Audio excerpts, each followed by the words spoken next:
Hello friends and welcome to SS classes. This is Sciences for Competitive Exam. I am Shubham. तो ये हमारी series चल रही है साइंस ऑब्जेक्टिव क्वेश्चन, जो साइंस सीरीज चल रही है हमारे एसएससी और अदर एग्ज़ाम्स के लिए। तो आज हम डिस्कस करेंगे कुछ इम्पोर्टेंट ऑब्जेक्टिव क्वेश्चंस। तो इन चीज़ों का ध्यान रखें। यदि आपको क्लास अच्छी लगती है तो लाइक शेयर एंड सब्सक्राइब ज़रूर करें, ताकि जो इम्पोर्टेंट नेक्स्ट क्लास आएगी उसकी आपको नोटिफिकेशन मिलती रहे। ओके, तो लेट अस डिस्कस। तो ये हमारा है फर्स्ट क्वेश्चन। क्या कह रहा है? Which of the following system of units is not based on units of mass, length and time alone. तो यहाँ पे देखिए, तो जो हमारा MKS है, MKS सिस्टम क्या कहते हैं? Metre, kilogram, kilogram and seconds. Okay. CGS क्या है? Centimetre, gram and second. ये CGS यूनिट हो गई। FPS का मीन्स क्या होता है? Foot, pound, second. तो फुट जो हमारी लेंथ की यूनिट होती है, जो पाउंड होता है हमारा वेट मेज़र करता है, मास वगैरह, और एस जो है सेकेंड। जो SI सिस्टम है ये हमारा इंटरनेशनल यूनिट सिस्टम है, जिसमें इसकी फंडामेंटल जो हमारी यूनिट्स दी गई हैं, मीटर, किलोग्राम, ये सब SI सिस्टम होती है। ये हमारी क्या है? इस पे बेस्ड नहीं है, mass, length and time alone पे। ओके, समझ आया? तो नेक्स्ट क्वेश्चन है हमारा, mass is the measure of. Mass क्या होता है? मास क्या मेज़र करता है? वेट क्या होता है? वेट क्या होता है? वेट जो हमारा अर्थ की ग्रेविटी के कारण जो हमारा डाउनवर्ड फोर्स ऑलवेज मेज़र करता है due to gravity. Mass into g, हमने आपको बताया था ये क्लास में। तो जो हमारा जी होता है, GME/R², ये हमारी जी की वैल्यू होती है। तो हमारा mg हो गया, ये हमारा क्या हो गया? वेट हो गया। और जो हमारा इनर्शिया फोर्स क्या होता है? F=ma। तो इससे यदि हम कंपैरिजन करते हैं तो जी क्या होता है? जी होता है हमारा acceleration due to gravity. Okay, ये हमने डिस्कस किया है क्लास में, acceleration due to gravity. Okay, force, ये फोर्स ही है, this is the force. None of the above होगा नहीं। मैटर कंटेन, कितना मैटर कंटेंट है, वही तो हमारा मास मेजर करेगा। In a given volume how much dense. Okay, तो मास क्या होता है? किलोग्राम। तो मास इक्वल टू होता है हमारा रो इंटू वी। ओके, ये हमारा मास का फॉर्मूला होता है। तो समझ रहे ना आप? यदि हमारा वॉल्यूम यदि हम डिक्रीज़ कराएंगे तो इस डेंसिटी इंक्रीज़ कर जाएगा। यदि मास को हम बैलेंस करते हैं, यदि इक्वलिटी रूल यहाँ पे देखें, यदि हम तो वॉल्यूम यदि हम डिक्रीज़ करते हैं सेम रीजन पे, यदि वॉल्यूम यदि हमारा ये मैटर कंटेंट है, यदि हम यहाँ पे इसको यदि डिक्रीज़ करा दें सेम मैटर जो है, तो हमारा डेंसिटी इंक्रीज़ कर जाएगा। ओके, बट मास सेम रहेगा। तो हमारा कितना मैटर कंटेंट, कितने मॉलिक्यूल्स हैं यहाँ पे, तो एवरी मॉलिक्यूल का जो हमारा मास होगा वो टोटल मास कहलाएगा। ओके, तो मैटर कितना कंटेंट है, नंबर ऑफ मॉलिक्यूल्स, उनका सबका अलग अलग मास, सबको सम करेंगे तो टोटल मास आएगा बॉडी का। ओके, तो कितना मैटर कंटेंट होती है, ये हमारा मास मेज़र करता है। ओके, नेक्स्ट डिस्कस करते हैं क्या है।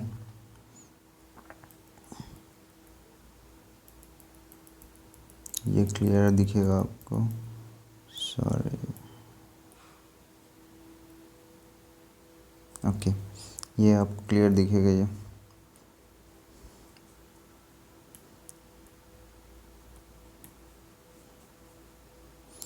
ना नेक्स्ट मूव करते हैं।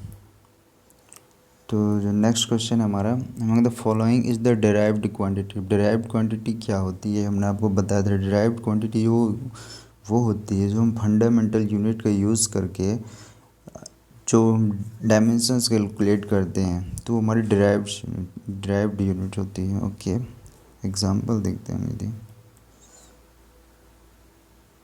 एग्जांपल यदि हम देखें, लेंथ मीटर हो गया, मास किलोग्राम हो गया, डेंसिटी की वैल्यू होती है kilogram per cubic metre, and time second हो गया। तो यहाँ पे देखिए आप, यहाँ पे दो यूनिट इन्वॉल्व है, किलोग्राम एंड वॉल्यूम।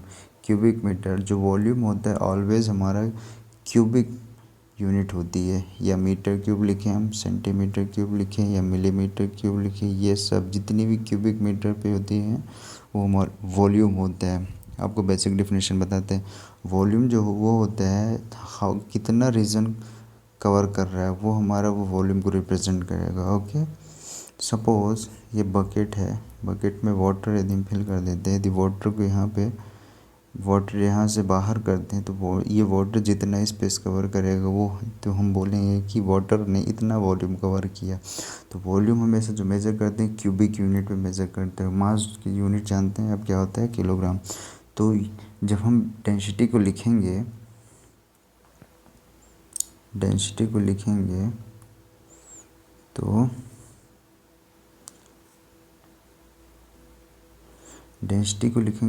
को कैसे लिखेंगे हम?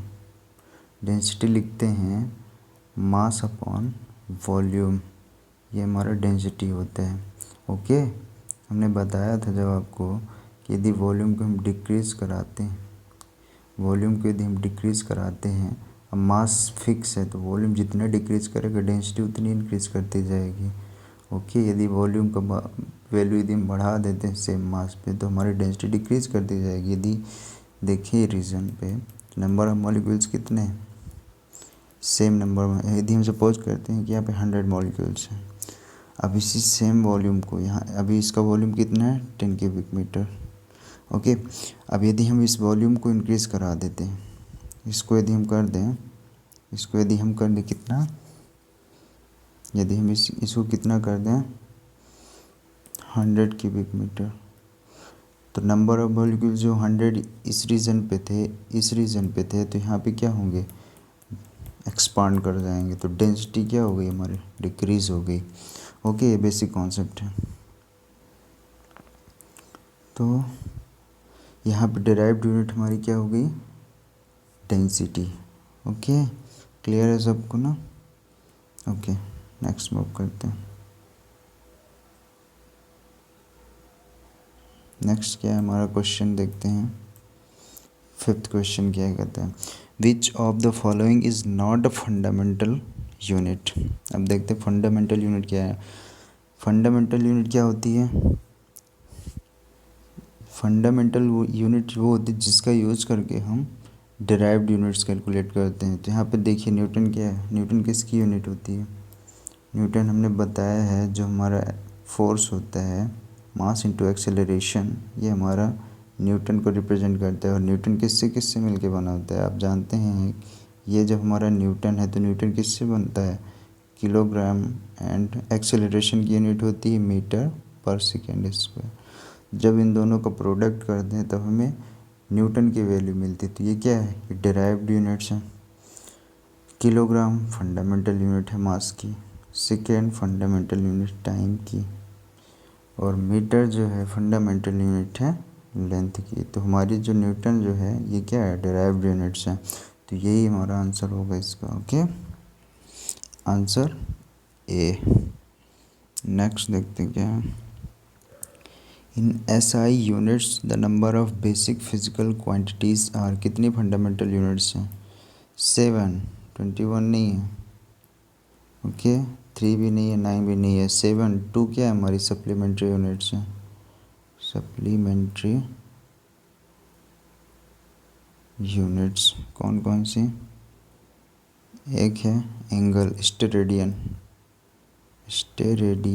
एंड सेकंड क्या है रेडियन, जो ये किसका होती है, एंगल मेज़र करती है, सॉलिड एंगल मेज़र करता है। ओके, नेक्स्ट देखते हैं क्या है, लाइट ईयर को डिफाइन करना। लाइट ईयर क्या होता है, लाइट ईयर देखिए पहला क्या कर रहा है, light emitted by the sun in 1 year. तो इसका कहने का मतलब है कि जो सन लाइट इमिट करती है जितना 1 ईयर में, तो ये हमारा क्या होगा, ये तो हमारा हीट को मेज़र करेगा, ये भी नहीं है। ओके,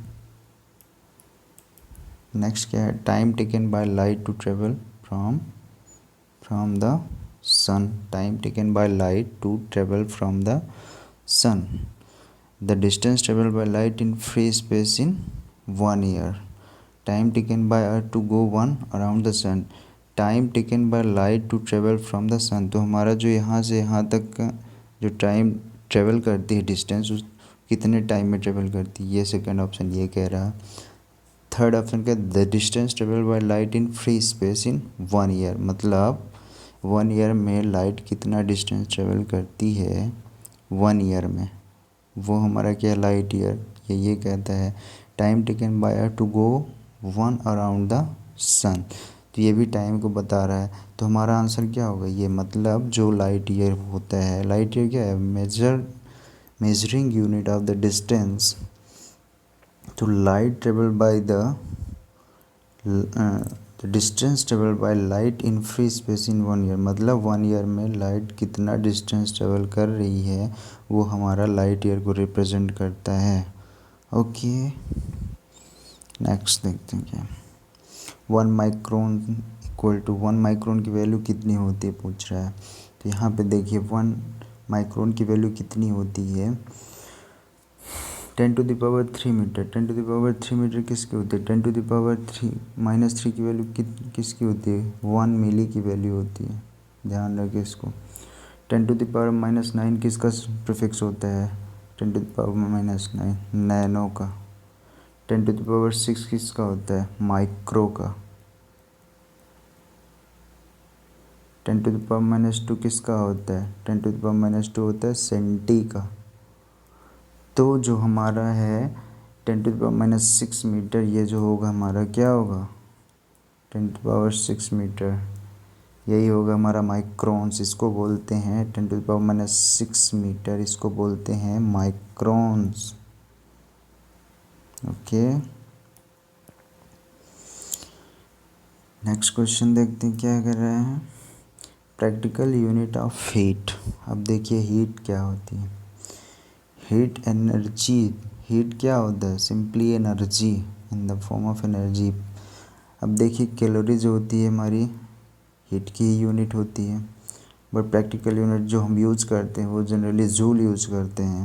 ओके, तो हॉर्स पावर क्या हो गया, हमारा पावर की यूनिट होती है, HP लिखते हैं ना, 746 वाट, 1 HP इक्वल टू, ये वॉट क्या होता है, पावर, पावर की यूनिट क्या होती है हमारी, वॉट। तो जो हमारा हीट होता है, work is also the unit of energy, work भी जो हमारा क्या है, एनर्जी।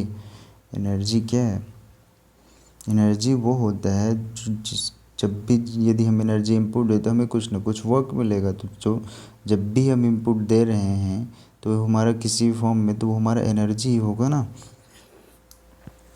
जैसे सपोज हम यहाँ पे यदि फोर्स दे रहे हैं कितने का, 10 न्यूटन का फोर्स दे रहे हैं, तो डिस्टेंस ट्रेवल कर रही है ना, सपोज यहाँ पे डिस्टेंस ट्रेवल कर रही है 5 मीटर की, तो हमने कितना एनर्जी दिया, न्यूटन इंटू मीटर, 10 इंटू 5, तो 50 जूल का तो हमने इसको एनर्जी इनपुट दिया।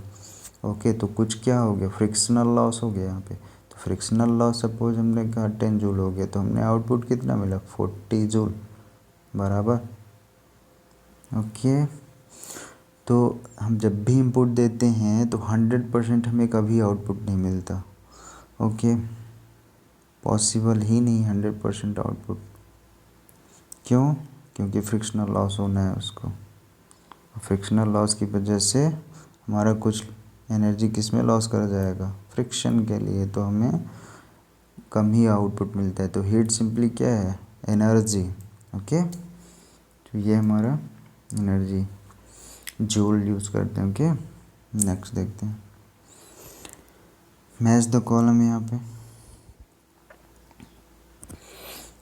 मैच द कॉलम पे देखते हैं वॉट।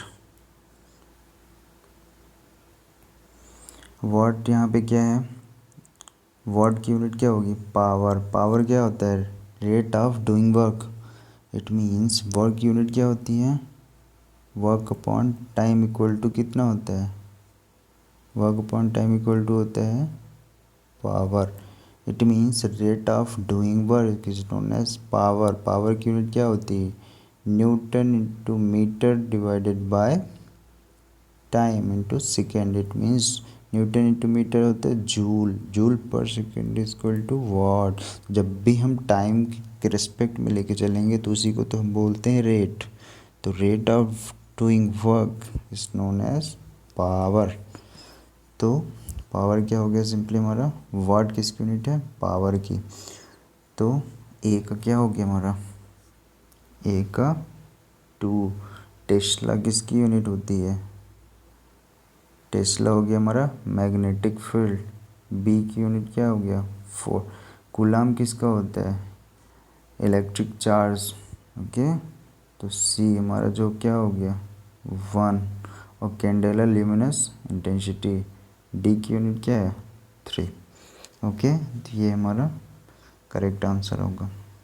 नेक्स्ट, यहाँ पे पावर, इसकी यूनिट हमको फाइंड करनी है, तो इसकी यूनिट आपको बतानी क्या होगी। तो पावर को यदि हम देखते हैं, पावर को यदि हम डिराइव करें तो पावर क्या होता है, अभी हमने बताया सबको। तो पावर होता है newton metre by second.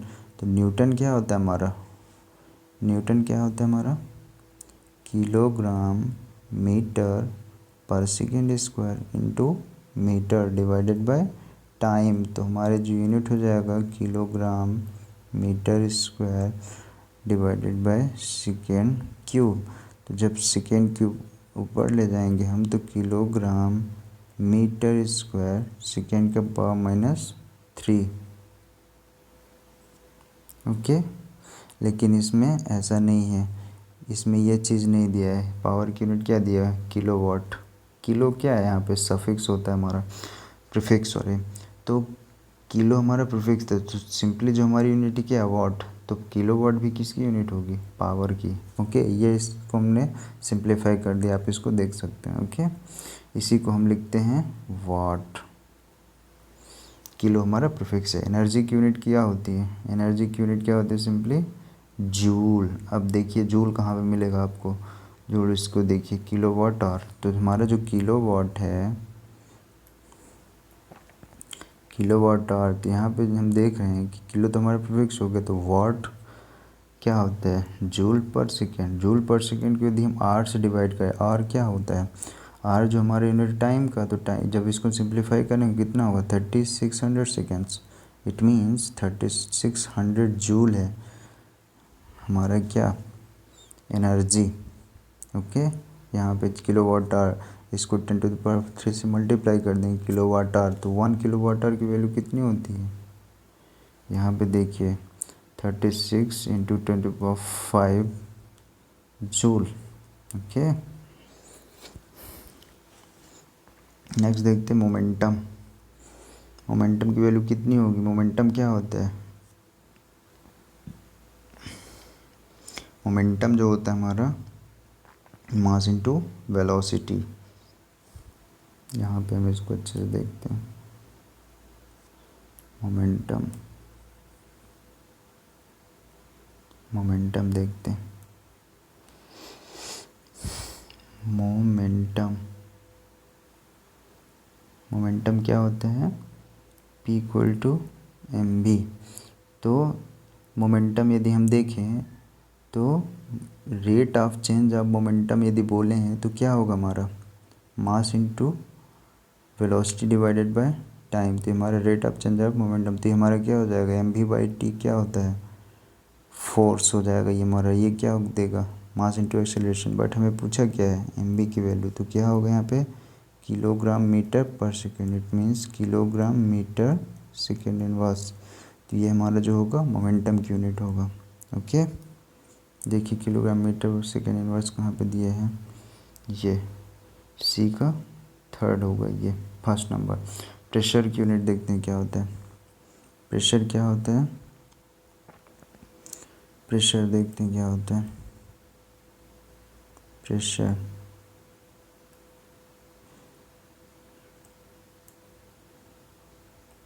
Pressure देखिए क्या होता है, प्रेशर होता है force per unit area. It means force कितना होता है newton per metre square divided by area कितना, ये हो गया हमारा प्रेशर। ओके, पूछा किस फॉर्म में इसमें देखते हैं। ओके, तो न्यूटन फॉर्म में ही पूछा है, तो प्रेशर की यूनिट क्या हो जाएगी न्यूटन इंटू मीटर -2, ये हमारा प्रेशर की यूनिट हो जाएगा। ओके, तो हमारा जो होगा प्रेशर का डी का 3। ओके, तो यहाँ पे देखते हैं हम, तो हमारा जो ऑप्शन बनेगा क्या बनेगा,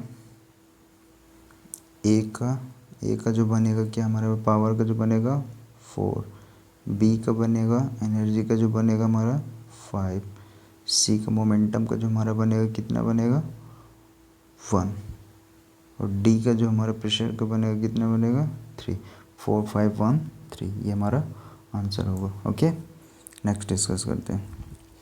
what is the sequence in which the length of the following units increases. अब यहाँ पे हम देखें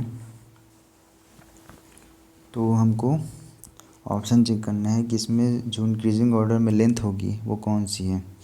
what is the sequence in which the length of the following units increases, मतलब सबसे छोटी फिर उससे बड़ी फिर उससे बड़ी हमको अरेंज करना है। तो यदि हम एंगस्ट्रॉम की देखें तो एंगस्ट्रॉम की कितना होता है, 1 एंगस्ट्रॉम इक्वल टू कितना होता है, 1 एंगस्ट्रॉम इक्वल टू कितना होता है 10⁻10 मीटर। ओके, 1 माइक्रोन की वैल्यू कितनी होती है, माइक्रोन को हम ऐसे इस तरह से रिप्रेजेंट करते हैं। ओके, तो कितनी होती है 10⁻6 मीटर। थर्ड 1 नैनोमीटर, 1 नैनोमीटर ऐसे रिप्रेजेंट करते हैं, तो कितना होता है 10⁻9 मीटर। तो सबसे स्मॉल यूनिट कौन सी है, तो हमारा जो आंसर बनेगा 1 ये जो हमारा सेकेंड है एंड थर्ड, तो 1 3 एंड 2 ये हमारा आंसर होगा। ओके, नेक्स्ट देखते हैं क्या है। Which of the following is not a dimensionless quantity. अब यहाँ पे देखिए हम डायमेंशनलेस क्वांटिटी क्या होती है। तो डायमेंशनलेस क्वांटिटी की यदि हम बात करें तो यहाँ पे स्ट्रेन क्या होता है, सबसे पहले देखते हैं। स्ट्रेन हम देखें तो क्या होता है, स्ट्रेन यदि आपने 12th फिजिक्स पढ़ी होगी 11th फिजिक्स तो आपको पता होगा स्ट्रेन क्या होता है। स्ट्रेन जो होता है change in length divided by total length. Simply strain means होता है सिंपली इलॉन्गेशन रेट की, इलॉन्गेशन चेंज कितना आया है। ओके, इलॉन्गेशन में चेंज कितना है। सपोज हम करते हैं यदि कोई भी रॉड है यदि हम ले लेते हैं, तो इस पर यदि हम इसको पुल करें यदि किसी फोर्स लगा के, तो ये हमारा सपोज इलॉन्गेट कर जाता है, तो सम लेंथ डेल्टा एल से चेंज हो गया, तो हमारा जो स्ट्रेन होगा कितना चेंज हुआ टोटल में से वो हमारा स्ट्रेन देता है। तो delta L upon total length इसकी यदि एल है, तो ये हमारा क्या होगा स्ट्रेन।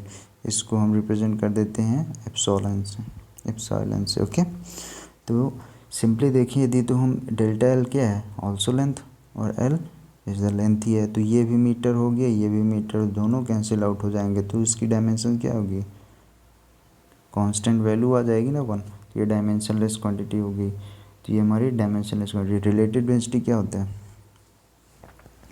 रिलेटिव डेंसिटी की यदि बात करें हम, रिलेटिव डेंसिटी की बात करें, रिलेटिव डेंसिटी की बात करें तो सिंपली हम किसी भी डेंसिटी को रिलेट करेंगे किसी भी स्टैंडर्ड डेंसिटी से, तो हमारा रिलेटिव डेंसिटी देगा। तो रिलेटिव डेंसिटी क्या होता है,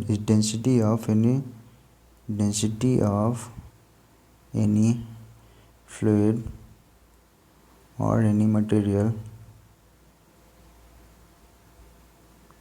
upon density of standard fluid, density of standard fluid क्या लेते हैं हम वाटर। तो यहाँ पे देखते हैं, यहाँ पे हम देखते हैं इक्वल टू यदि डेंसिटी को रिप्रेजेंट करें हम रो से, तो rho any fluid divided by rho water. इसकी डेंसिटी कितनी होती है 1000 kilogram per cubic metre. Okay, आप यहाँ पे नोट कर लें मरकरी की डेंसिटी जो होती है, मरकरी की 13.600, जो इसकी रिलेटिव डेंसिटी होती कितनी होगी 13.6 रिलेटिव डेंसिटी। ओके, तो यहाँ पे हम देखें यदि तो डेंसिटी डिवाइडेड बाय डेंसिटी क्या होगा, डेंसिटी डिवाइडेड बाय डेंसिटी क्या होगा 1, तो ये भी हमारी क्या है dimensionless quantity. Okay, dimension dimension less quantity. Okay, तो ये भी हमारी क्या है, डायमेंशन लेस क्वांटिटी। तो यहाँ पे हमारी जो ये है ये भी डायमेंशन लेस हो गया। थर्ड में देखें दी फ्रीक्वेंसी को देखें, फ्रीक्वेंसी क्या होता है, फ्रीक्वेंसी की यदि हम बात करें, फ्रीक्वेंसी क्या होता है, number of cycles per unit time, number of cycles per unit time interval, मतलब कितनी साइकिल कितने टाइम में चली। हम सपोज करते हैं कि यदि 10 साइकिल्स कवर करता है, 10 साइकिल्स 10 सेकेंड्स में, तो हमारा जो फ्रीक्वेंसी की यूनिट आएगी कितनी आएगी, 10 साइकिल पर सेकेंड्स। ओके, ऐसे हम इसको रिप्रेजेंट करेंगे। तो ये क्या है, ये डायमेंशनलेस क्वांटिटी नहीं है। एंगल क्या है, radian, this is also the dimensionless quantity. Okay, इसको भी हम डायमेंशनलेस क्वांटिटी में रिप्रेजेंट करते हैं। एंगल ये भी क्या है, डायमेंशनलेस। ओके, इसकी यूनिट क्या लिखते हैं हम, रेडियन, सप्लीमेंट्री यूनिट से। ओके, तो हमारा जो इसका आंसर होगा कितना होगा, ये हमारा आंसर होगा। ओके, नेक्स्ट मूव करते हैं, क्या है नेक्स्ट, मैच द कॉलम है। तो मैच द कॉलम इसकी हम ये डायमेंशनल फार्मूला इसको लिखें, इसको मैच कराना है। तो क्या, तो डेंसिटी को हम क्या लिखते हैं यहाँ पे, डेंसिटी को देखते हैं क्या होता है, density dimensionless formula I hope सबको आता होगा, 11th क्लास में है, आपने सबने पढ़ा होगा। तो डेंसिटी हम फिर भी यहाँ पे बताते हैं। तो डेंसिटी को हम क्या लिखते हैं, mass divided by volume. Okay, kilogram per cubic metre. Okay, तो किलोग्राम के यदि हम देखें तो किलोग्राम को हम क्या लिखते हैं, किलोग्राम को यहाँ पे हम रिप्रेजेंट करते हैं कैपिटल एम से, और जो मीटर होता है इसको हम एल से रिप्रेजेंट करते हैं। तो यहाँ पे जो हमारा होगा इसका डायमेंशनलेस वैल्यू, इसकी डायमेंशनल फार्मूला क्या होगा हमारा, एम, जब एल हम ऊपर लेके आएंगे तो एल की पावर -3 होगी। इसको हमेशा कैपिटल बिग ब्रैकेट पे रिप्रेजेंट करते हैं। ओके, नेक्स्ट है फोर्स को हम क्या लिखते हैं, न्यूटन को क्या लिखते हैं, kilogram metre per second square. तो हम यदि किलोग्राम को एम से रिप्रेजेंट करते हैं और मीटर को एल से रिप्रेजेंट करते हैं और टाइम को टी से रिप्रेजेंट करते हैं, तो ये क्या होगा, ml T⁻²। ओके, नेक्स्ट देखते हैं, ये होगा हमारा डेंसिटी, कितना होगा हमारा डेंसिटी का, ये होगा फोर्स का कितना होगा, ml T⁻²। ओके, एनर्जी को हम क्या लिखते हैं, एनर्जी को हम क्या लिखते हैं, न्यूटन इंटू मीटर। न्यूटन को हमने क्या लिखा अभी, न्यूटन को हमने लिखा ml T⁻²।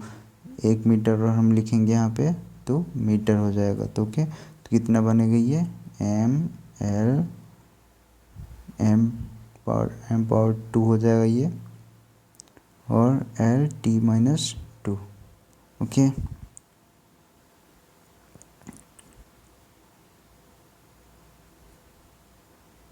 सॉरी, यहाँ पे L हमारा होगा,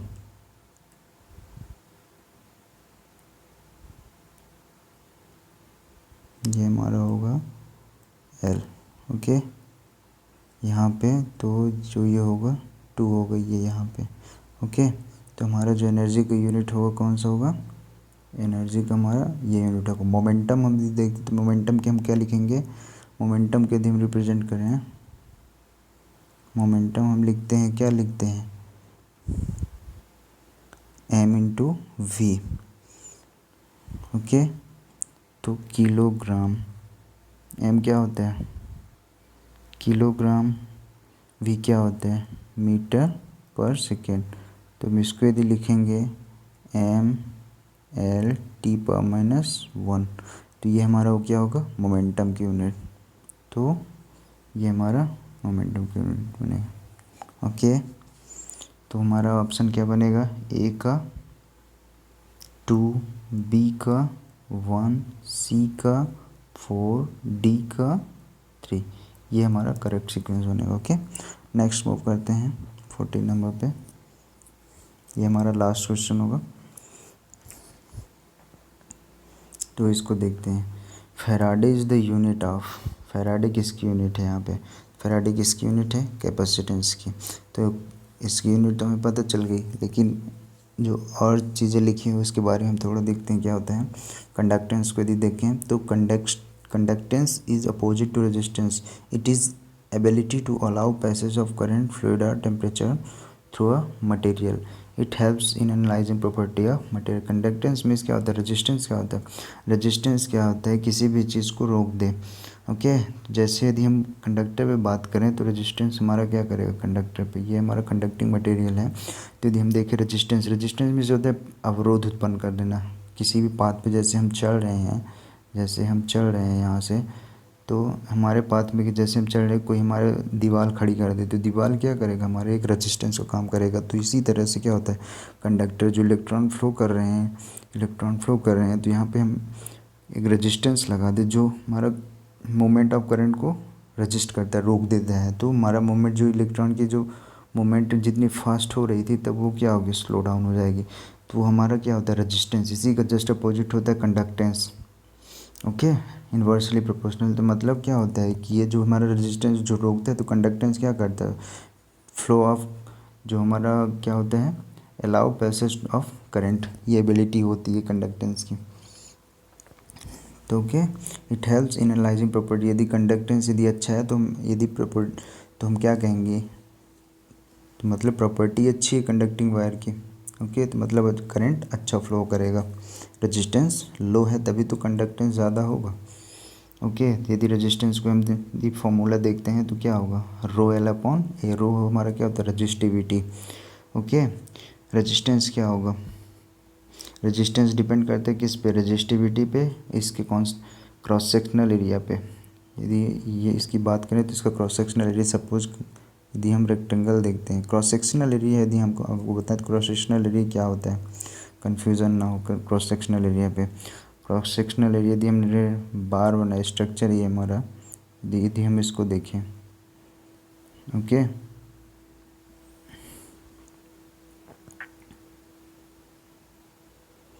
यदि हम देखते हैं इसको, यदि हम इस साइड से देखें, इस साइड से देखें, इसको सामने से देखें, इसको सामने से जो शेप हमें मिलेगा, जो भी शेप हमें मिलेगा वो हम उसको हम बोलते हैं क्रॉस सेक्शनल एरिया। तो क्रॉस सेक्शनल एरिया पे डिपेंड करता है। Okay, not total surface area. Cross sectional area कैसा है, प्रिज्मेटिक, यदि यूनिफॉर्म है तो क्या होगा, कम रेजिस्टेंस क्रिएट करेगी। यदि यहाँ पे वेरी करता रहता है क्रॉस सेक्शनल एरिया, यदि हम ज़्यादा कर देंगे क्रॉस सेक्शनल एरिया को तो हमारा रेजिस्टेंस क्या होगा, कम होगा। यदि क्रॉस सेक्शनल एरिया स्मॉल कर देंगे तो हमारा क्या होगा, रेजिस्टेंस बढ़ जाएगा। ऐसे ही यदि हम लेंथ कम कर देते हैं तो रेजिस्टेंस डिक्रीज़ कर जाएगा, यदि लेंथ बढ़ा देते हैं तो भी हमारा रेजिस्टेंस इंक्रीज़ कर जाएगा। ओके, नेक्स्ट देखते हैं क्या होता है, capacitance. The capacitance of a capacitor is defined as the charge stored per unit potential difference. मतलब पर यूनिट यदि पोटेंशियल डिफरेंस क्रिएट होता है तो किसी भी कैपेसिटर में कितना चार्ज स्टोर हो रहा है वो हमारा कैपेसिटेंस कहलाता है। ओके, तो C इक्वल टू कहता है Q अपॉन V। ये पोटेंशियल डिफरेंस है, ये हमारा चार्ज है। Okay,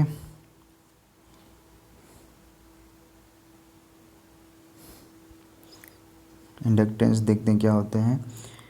inductance is the tendency of an electrical conductor to oppose a change in the electrical current flowing through it. मतलब जो हमारा क्या होता है, इंडक्टेंस क्या कहता है कि जो हमारा जो इलेक्ट्रिकल करंट फ्लो हो रहा है, electrical conductor to oppose a change, जो हमारा जो करंट फ्लो रहता है उसमें फ्लक्चुएशन ना हो, फ्लक्चुएशन को अपोज करता है। मतलब जैसे जो हमारा, जैसे यहाँ से सपोज करते यदि हम हीट फ्लो करा रहे हैं तो यहाँ से 10 किलो जूल चला, फिर यहाँ पे 8 किलो जूल चला, यहाँ पे 6 किलो जूल, तो ये जो फ्लक्चुएशन हो रहा है ये फ्लक्चुएशन कम हो उसको अपोज करता है। तो यदि हम कंडक्टिंग वायर में करंट की बात करें तो करंट का जो फ्लक्चुएशन है उसको अपोज करता है, तो मतलब यूनिफॉर्म करंट फ्लो करे, वो हमारा इंडक्टेंस होता है।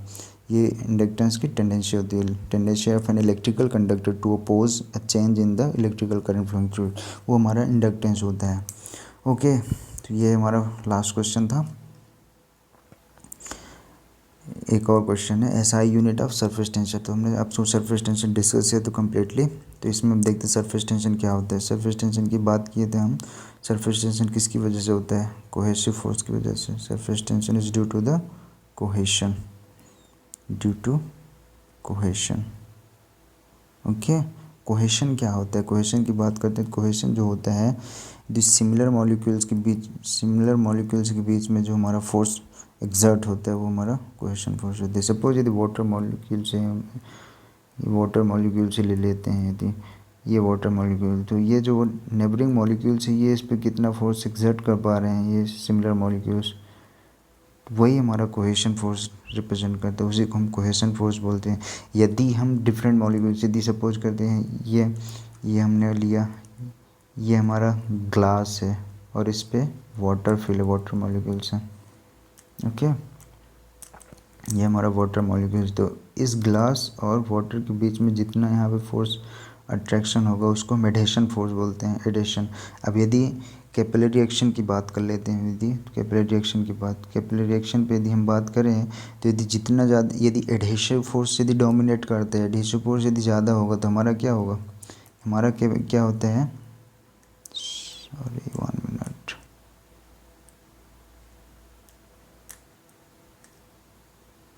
यहाँ पे देखते हैं। यदि हमारा एडहेसिव फोर्स यदि ज़्यादा कर जाता है, यदि एडहेसिव फोर्स हमारा यदि ज़्यादा कर जाता है तो हमारा क्या होगा, कैपिलरी राइज कर जाता है। ओके, यदि कोहेशन ज़्यादा होगा तो यहाँ पे फॉल कर जाएगा लिक्विड हमारा। ओके, तो यहाँ पे देखते होंगे कि यहाँ पे मेनिस्कस कैसे बनता है, कॉनकेव। ओके, और यहाँ पे कैसे बनता है मेनिस्कस, कॉन्वेक्स शेप पे। ओके, ये हमारा आज लास्ट क्वेश्चन फिनिश हो गया। ये कुछ इंपॉर्टेंट ऑब्जेक्टिव क्वेश्चंस थे जो हमने डिस्कस करे। आई होप आपको अच्छा लगा, और जो भी इन क्वेश्चंस में और जो भी कॉन्सेप्ट में आपको डाउट है वो आप कमेंट पे कमेंट कर सकते हैं। Okay, thank you.